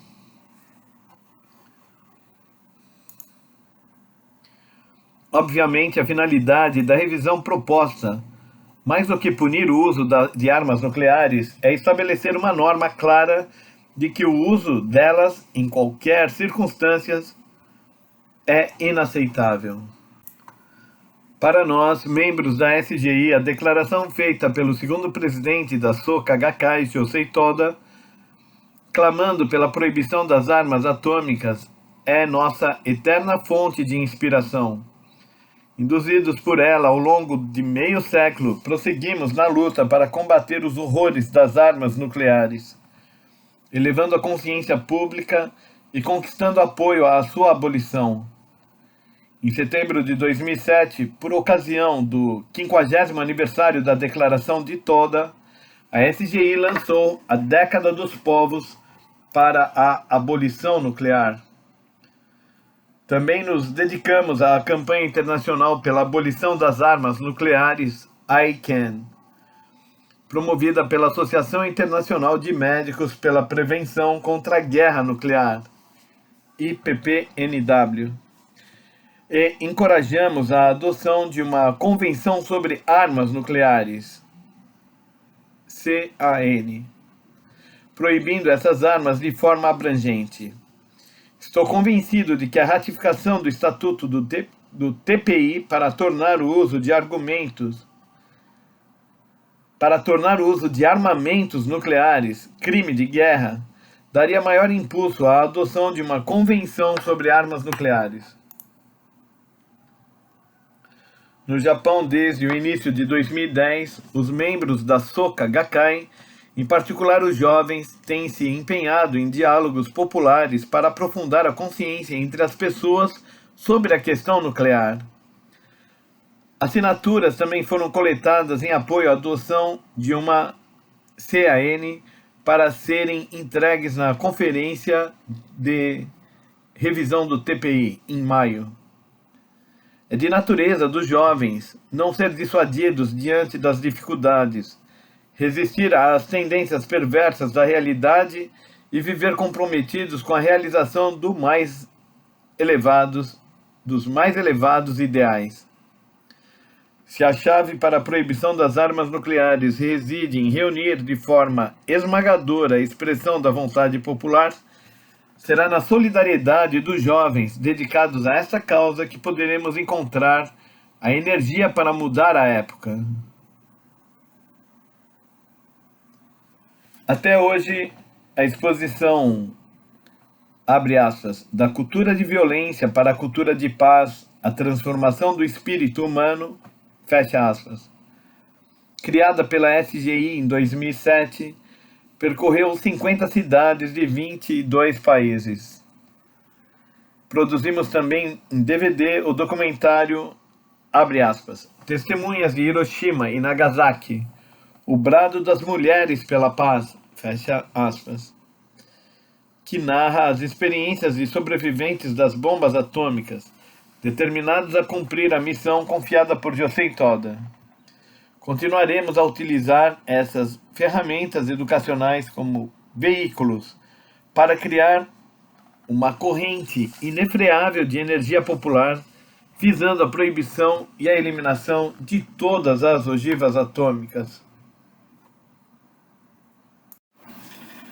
O terceiro principal tema que desejo tratar, fundamentando-me na Carta das Nações Unidas, diz respeito aos esforços de cooperação por parte da Assembleia Geral e do Conselho de Segurança para a abolição nuclear. Atualmente, os Estados Unidos e a Rússia encontram-se em negociações para um novo tratado de desarmamento nuclear em substituição do Tratado de Redução de Armas Estratégicas, START I, que tecnicamente expirou em 2009.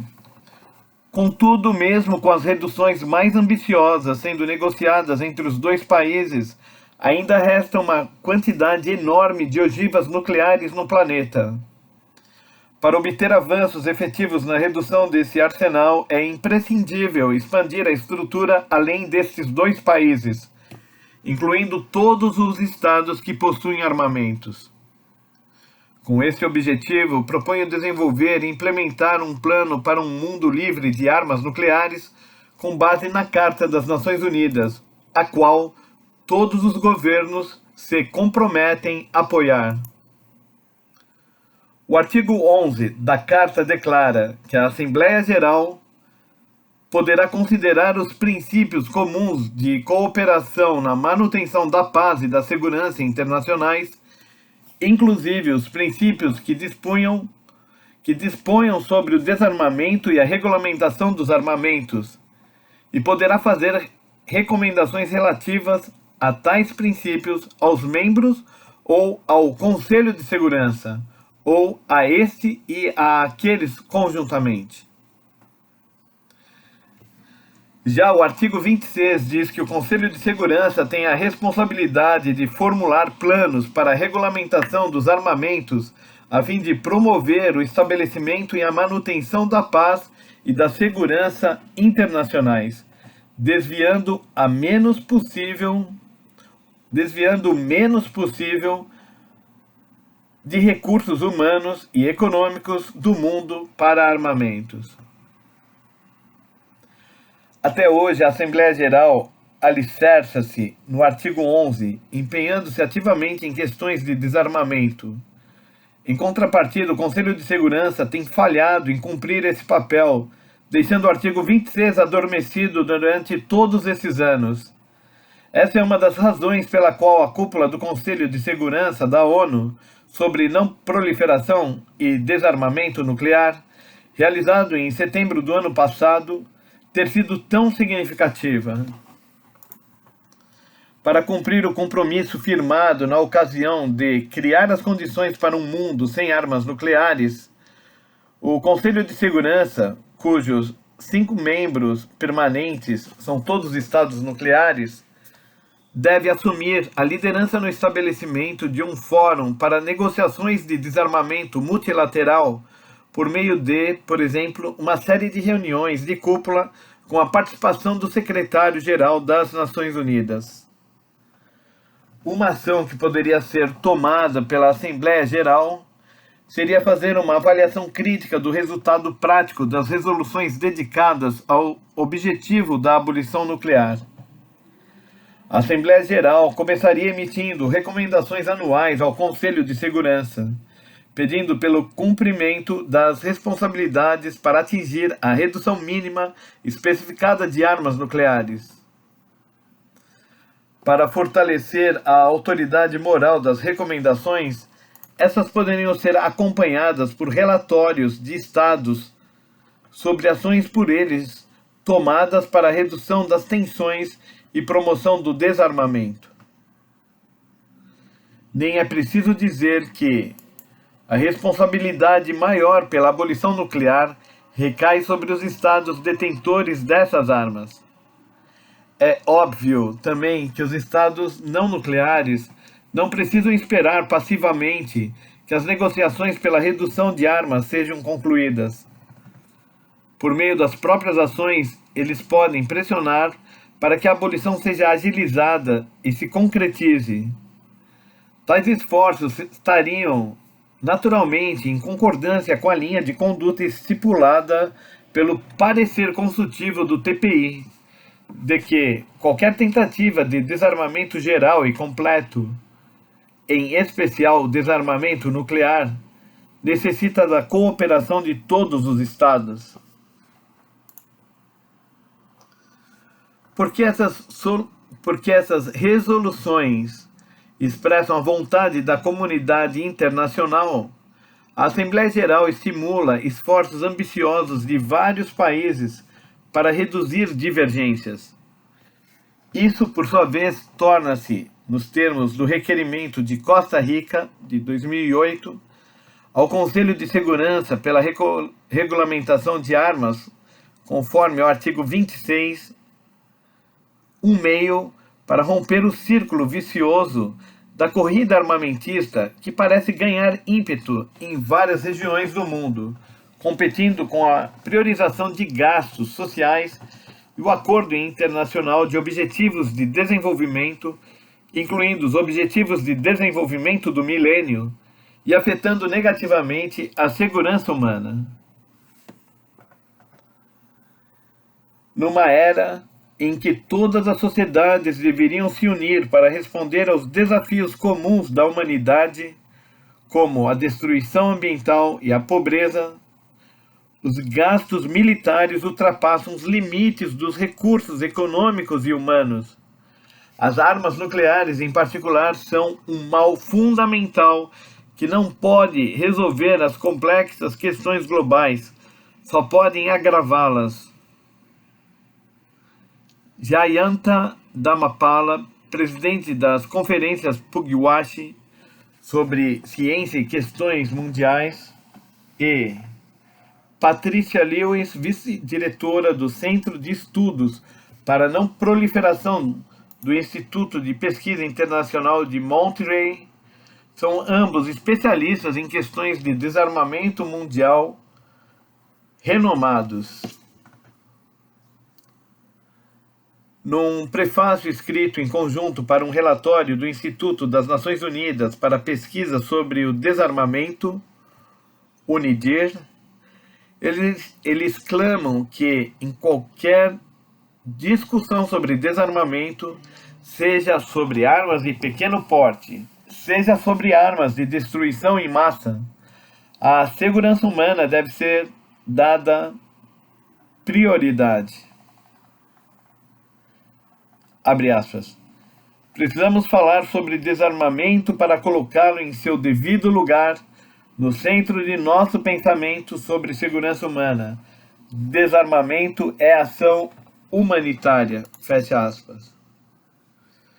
Com base nesse princípio, clamo para que todos os esforços possíveis sejam feitos para a implementação plena do artigo 26 da Carta das Nações Unidas, de forma que o Conselho de Segurança cumpra com as obrigações de desarmamento, fortalecendo o ímpeto para a abolição nuclear e a desmilitarização do nosso planeta.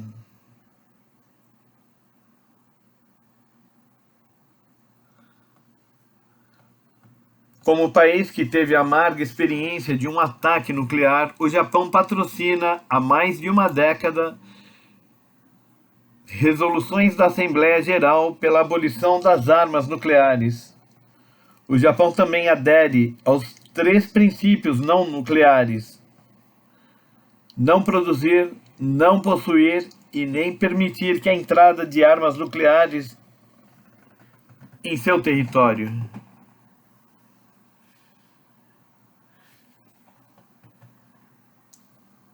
Não produzir, não possuir e nem permitir a entrada de armas nucleares em seu território. Como também aos 3 princípios de exportação de armas. A nação japonesa deve comprometer-se, aderindo firmemente a esse conjunto de princípios, e ao mesmo tempo liderar a opinião pública mundial em prol da abolição nuclear. Em novembro do ano passado, o Japão e os Estados Unidos fizeram uma declaração conjunta expressando a intenção de trabalhar ativamente para criar condições de eliminar por completo os arsenais nucleares. Esse ano, o Japão atuará como membro do Conselho de Segurança. O país deveria aproveitar a oportunidade para incentivar os Estados Unidos e outras nações nucleares a obter progressos no desarmamento. Seja como for, o Japão possui o dever único e a responsabilidade maior de trabalhar pela concretização de um mundo livre das armas nucleares. Analiso agora algumas medidas para a resolução das distorções estruturais da comunidade global que ameaçam a dignidade humana e que foram trazidas para primeiro plano pela atual crise econômica. Em 2009, houve uma pronunciada redução no ritmo de crescimento econômico nos países em desenvolvimento. A economia global sofreu uma contração que não se via desde a Segunda Guerra Mundial. Particularmente severo foi o impacto sentido pelos membros mais vulneráveis da sociedade. Existe a crescente preocupação de que outras crises humanitárias surjam em diferentes partes do mundo, caso não seja dada assistência a essas populações. Há muitos anos tenho frisado a necessidade fundamental da formação de redes de segurança internacional para salvaguardar a vida e a dignidade das pessoas e tornar realidade a segurança humana. Ao mesmo tempo, defendo a atribuição de poderes aos indivíduos de efeito a longo prazo. Desejo oferecer propostas concretas sobre o trabalho, os direitos e a valorização das mulheres e das crianças. Antes, peço aos governos que enfrentem corajosamente a questão do desemprego e das oportunidades de trabalho, pensando em particular nos jovens. A comunidade internacional deve se empenhar para ajudar a estabilizar o quadro de emprego nos países em desenvolvimento, de acordo com o Pacto Global para o Emprego, adotado pela Organização Internacional do Trabalho, OIT, em junho de 2009. Acredita-se que o número de desempregados tenha atingido 219 milhões, o maior contingente já registrado. É importante dirigirmos nosso olhar para além desse número vertiginoso, para as inúmeras tragédias individuais que ele representa. Há uma evidente obrigação política de continuar a tomar medidas para diminuir a insegurança e a pobreza que afligem vários setores da sociedade. Os jovens, em particular, se não estiverem capacitados, são afetados por não conseguir arrumar emprego e, se já estiverem trabalhando, pelo risco de ser repentinamente demitidos. Além da dificuldade financeira, a insegurança em relação ao futuro e o sentimento de inutilidade podem deixar marcas profundas na vida desses jovens. Ao mesmo tempo, a dignidade humana é ameaçada quando indivíduos são empregados sob condições desumanas ou degradantes, ou quando não há segurança de trabalho. Tudo isso torna impossível para as pessoas planejarem o seu futuro. Com base na convicção de que trabalho não é conveniência e de que o trabalho deve ser fonte de dignidade, a OIT defende o conceito de trabalho decente para todos.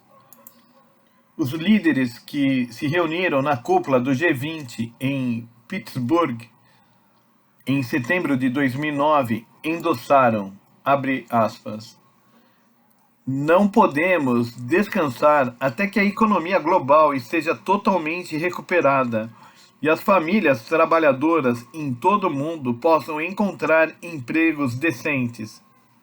Fecha aspas. Todas as medidas devem ser tomadas a fim de não repetir a grande contradição econômica que se seguiu ao pânico financeiro de 1929. Quando o povo ficou indefeso e a sociedade mergulhou em caos cada vez mais profundo. Os governos devem cuidar para que iniciativas de assistência especificamente formuladas para enfrentar a atual crise econômica não acabem de forma prematura. Como a OIT adverte, isso pode atravessar em anos. Isso pode atrasar em anos a restauração do mercado de emprego. Como a OIT adverte, isso pode atrasar em anos a restauração do mercado de emprego e impedir que a economia decole e se recupere. É, portanto, essencial que os governos continuem a desenvolver medidas bem coordenadas para expandir oportunidades de trabalho de acordo com o Pacto Global para o Emprego. Gostaria aqui de propor a criação de uma força-tarefa dedicada à promoção do trabalho decente e do Pacto Global para o Emprego sob incumbência do G20, por ocasião da reunião de ministros do trabalho do G20, programada para este ano. Dessa forma, o G20 assumiria a responsabilidade de ser a força motriz para a recuperação do emprego mundial, tomando ações compromissadas até que as pessoas consigam sentir concretamente que a crise já passou. Minha segunda proposta tem como foco a promoção do ensino para jovens. A expansão dos horizontes da educação feminina é vital por muitas razões e também a chave para atingir os Objetivos de Desenvolvimento do Milênio, ODMs, que visam a reduzir de forma significativa o número de pessoas que sofrem com a pobreza e a fome, mas cuja realização até 2015, data limite estipulada, infelizmente, é duvidosa. Muitos países em desenvolvimento foram duramente afetados pela crise econômica, sem ter responsabilidade direta por ela. Isso não só tem minado os esforços de combate à miséria, como tem empurrado as pessoas pobres para baixo da linha de pobreza.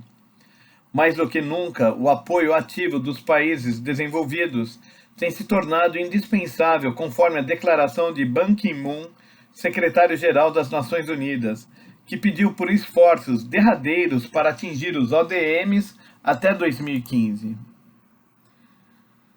A reunião de cúpula sobre os ODMs está programada para setembro. É uma oportunidade para renovar as estruturas de cooperação internacional e redobrar esforços para uma era que possibilite a todas as pessoas desfrutar uma vida digna e plenamente realizada. Volto a frisar a importância da educação das jovens e do impacto dessa questão em todos os aspectos do desenvolvimento humano. Cada um dos objetivos do milênio, como a amenização da pobreza e da fome, envolve e afeta as mulheres. Nesse sentido, na igualdade de gênero e no empoderamento das mulheres, está a chave para a consecução desses objetivos. As crianças cujas mães completaram o ensino fundamental têm maior chance de viver além dos 5 anos de idade. Recebem também melhor alimentação e frequentam a escola.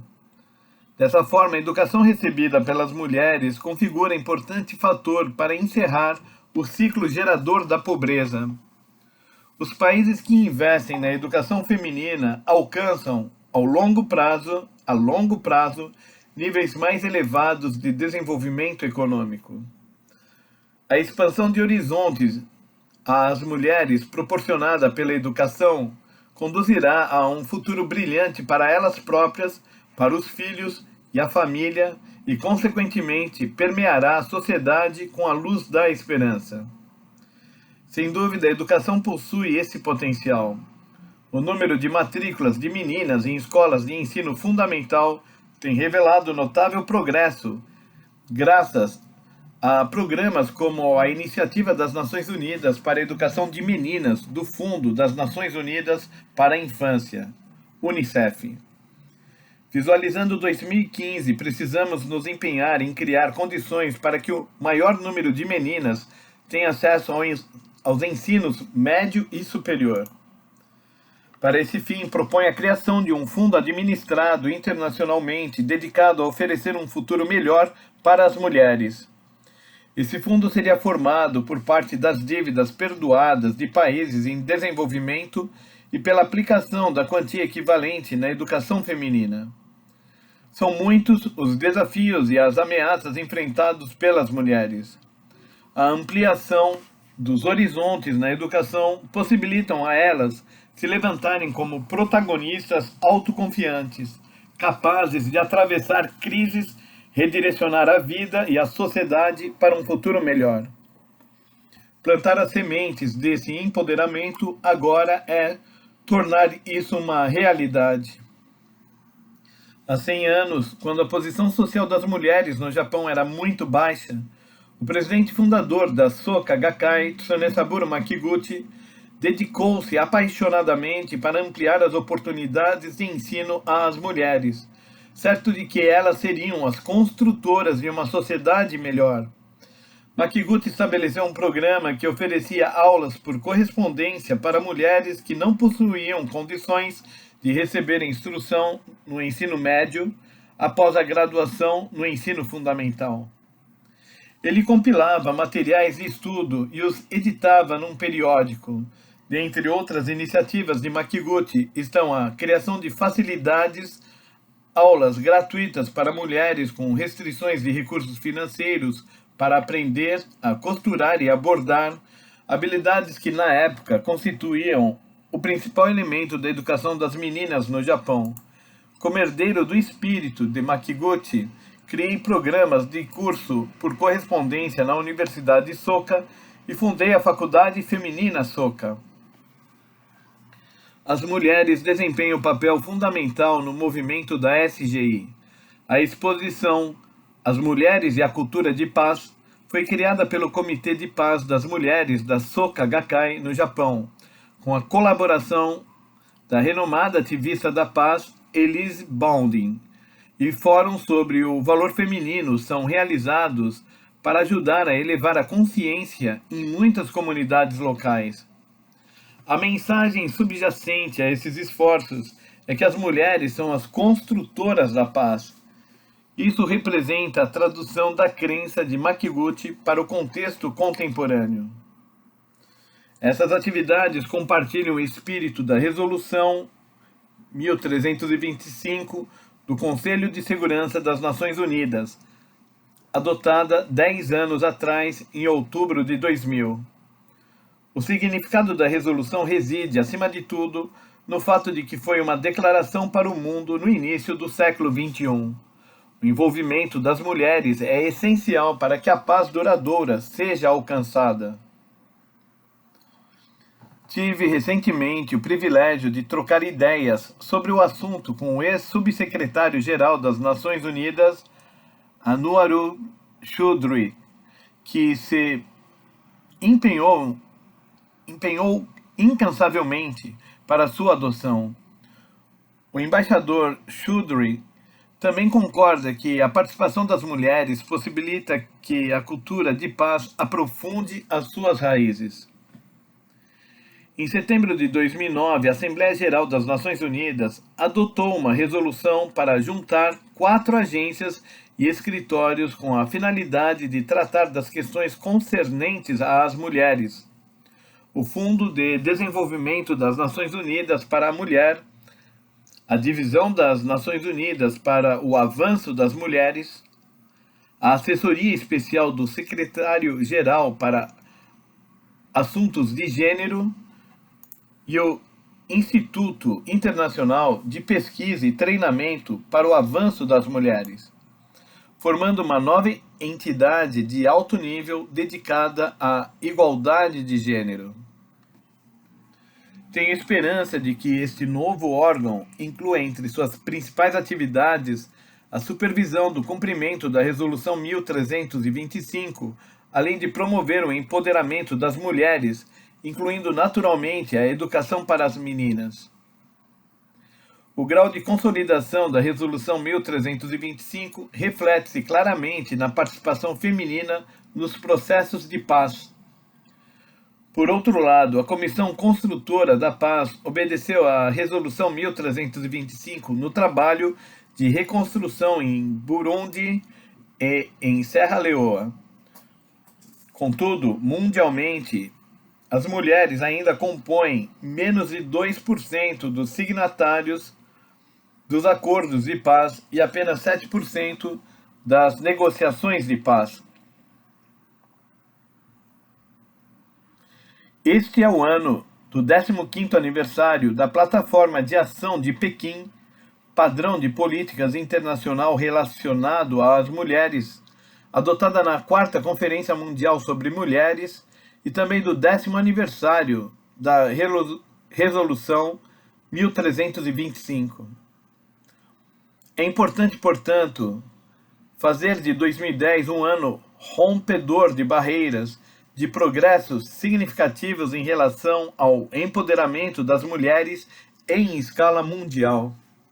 Para esse fim, espero que mais países venham a unir-se aos amigos da 1325 e ao grupo ad hoc de Estados-membros das Nações Unidas, empenhados no respeito à resolução. Neste e em outros fóruns devem ser realizados debates sobre a melhor forma de aumentar a participação feminina na construção da paz.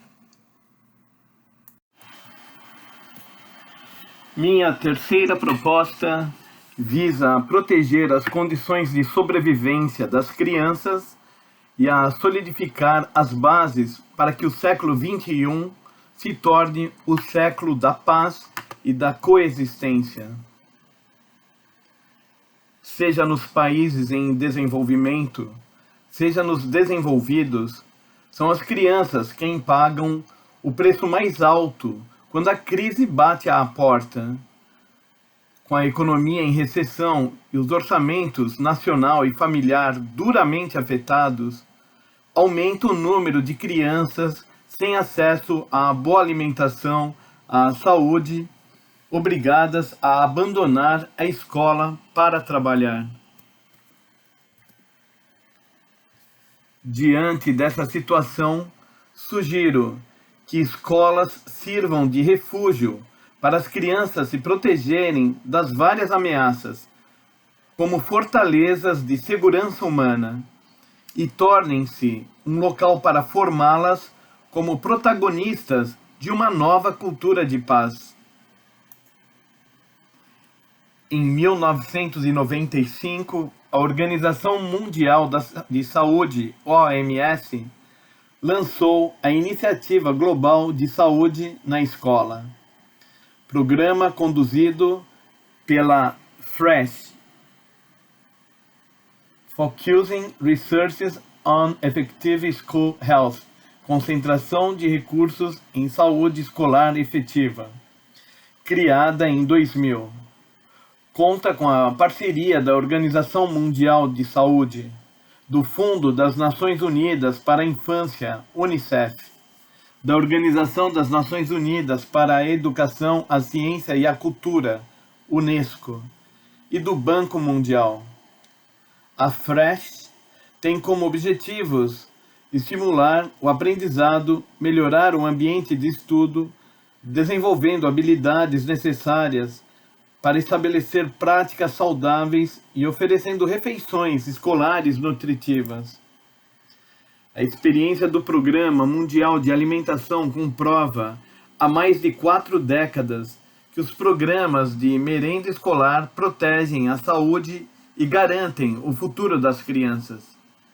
O UNICEF defende o projeto Escolas Amigas da Criança e a construção de salas de aula capazes de resistir a terremotos e tempestades, para que as escolas possam servir de abrigo em tempos de crise, local onde as crianças retomem a vida normal de coração sereno.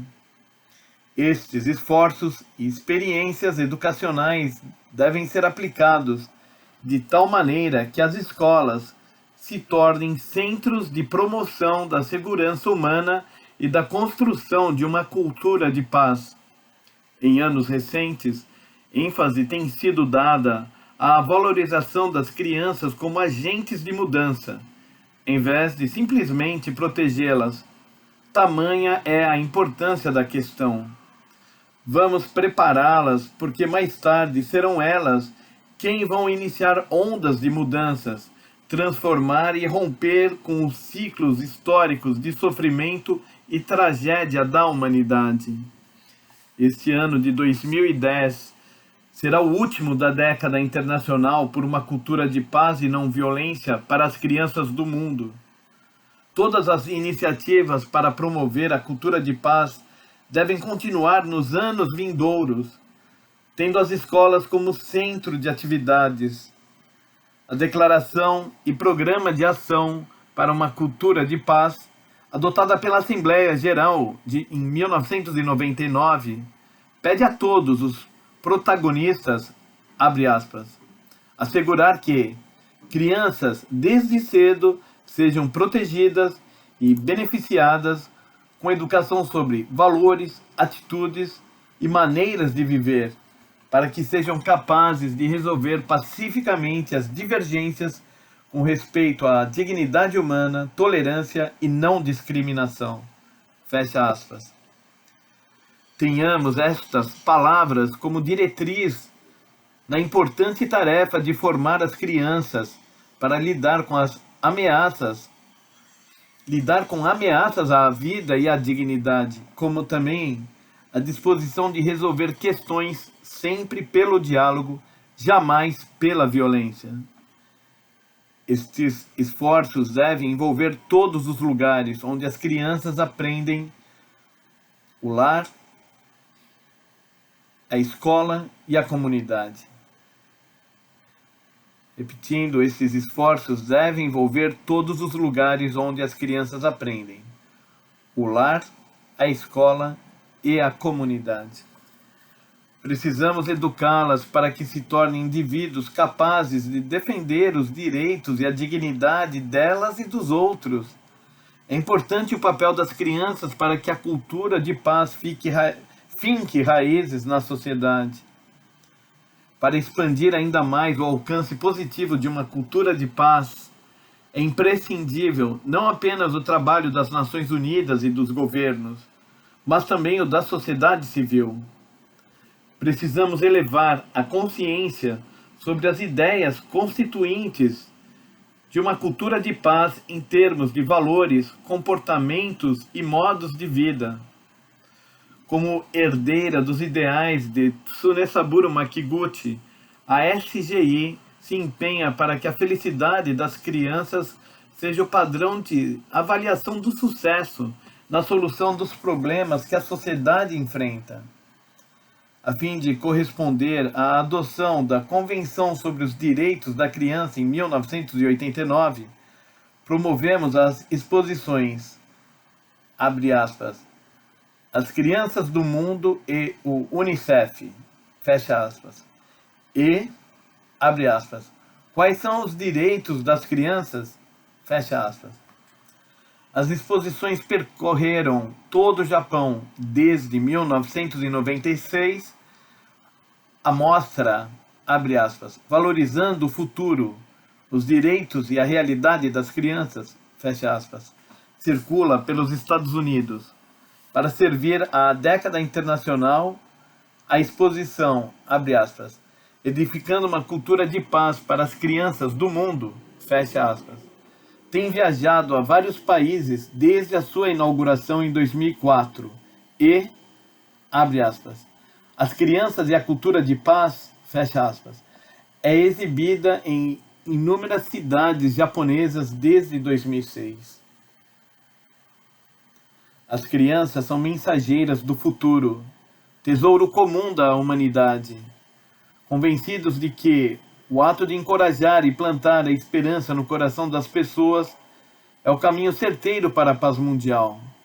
Continuaremos a lutar para edificar uma comunidade global onde a infância tenha as prioridades. Repetindo, as crianças são mensageiras do futuro, tesouro comum da humanidade. Convencidos de que o ato de encorajar e plantar a esperança no coração das pessoas é o caminho certeiro para a paz mundial, continuaremos a lutar para edificar uma comunidade global onde a infância tenha as prioridades. Recordo-me das palavras de Toynbee, abre aspas, Nós não estamos fadados à repetição da história. ela se revela. Os nossos esforços fazem a história. Fecha aspas. Este ano marca, respectivamente, o 80º e o 35º aniversário de fundação da Soka Gakkai e da SGI. Nossa história é a de pessoas comuns, incansáveis na criação de valores, que se recusam a se abater pelas violentas correntezas dos tempos. Quanto mais escuras as nuvens das crises que pairam sobre nós, mais vigorosamente os membros da SGI se empenham para irradiar a luz da esperança. Esta é a determinação que inspira os membros da SGI a trabalhar em suas comunidades nos 192 países e territórios, sustentados pelo grande espírito de nosso presidente fundador, Tsunesaburo Makiguchi, de conduzir uma vida de contribuições em benefício próprio e dos outros, e do segundo presidente, Josei Toda, de eliminar a miséria da face da terra. Continuaremos confiantes no poder do diálogo, empenhados em despertar o que há de melhor em cada indivíduo. E esse é o caminho para formar uma rede mundial de pessoas verdadeiramente comprometidas com a paz mundial e com a vida da humanidade.